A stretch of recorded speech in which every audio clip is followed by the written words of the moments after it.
السلام عليكم ورحمة الله. يعرف الكثير من البشر أن كلمة مافيا تنطبق على الرجال فقط مثل دون كورليوني أو توني سوبرانو، ولكن اتضح أن الإناث هن أخطر بكثير هذه المرة.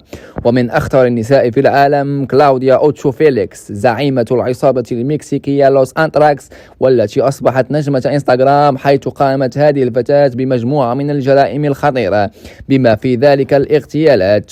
وأصبحت كلاوديا غاضبة بعدما ألقت الشرطة القبض على الزعيم السابق للعصابة صديقها خوسيه رودريغو جامبو للاشتباه في مقتل 3 أشخاص. وبفضل العقل والجيش الكامل من الحراسة الشخصية لا تزال كلاوديا بعيدة المنال.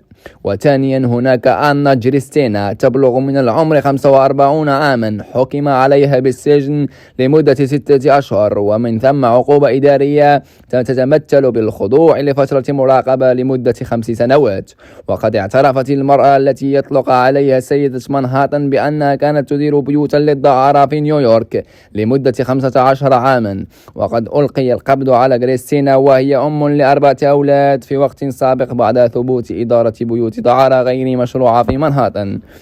وفي المركز الثالث جودي موران، يبدو من مظهرها أنها امرأة مسنة لا تستطيع فعل أي شيء، ولكن في الحقيقة هي كانت زوجة أحد الأعضاء البارزين في عصابة ليزلي كول.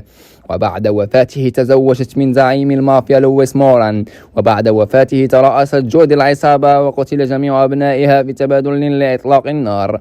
وألقي القبض عليها في عام 2009 وحكم عليها بالسجن لمدة 26 عاما.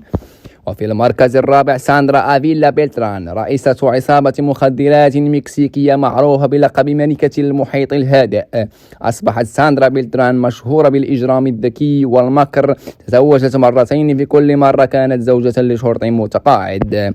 وفي المركز الخامس ماريا ليون، أخطر مجرمة في لويس أنجلوس، روعت حياة المواطنين لسنوات عديدة.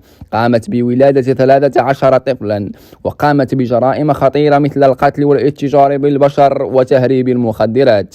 فشلت الشرطة لسنوات عديدة في القبض عليها بسبب علاقاتها الوثيقة مع المافيا المكسيكية. وفي عام 2008 خلال تبادل لإطلاق النار مع الشرطة الأمريكية قتل أحد أبناء ماريا ليون، وقررت العودة إلى لوس أنجلوس لحضور الجنازة حيث تم القبض عليها.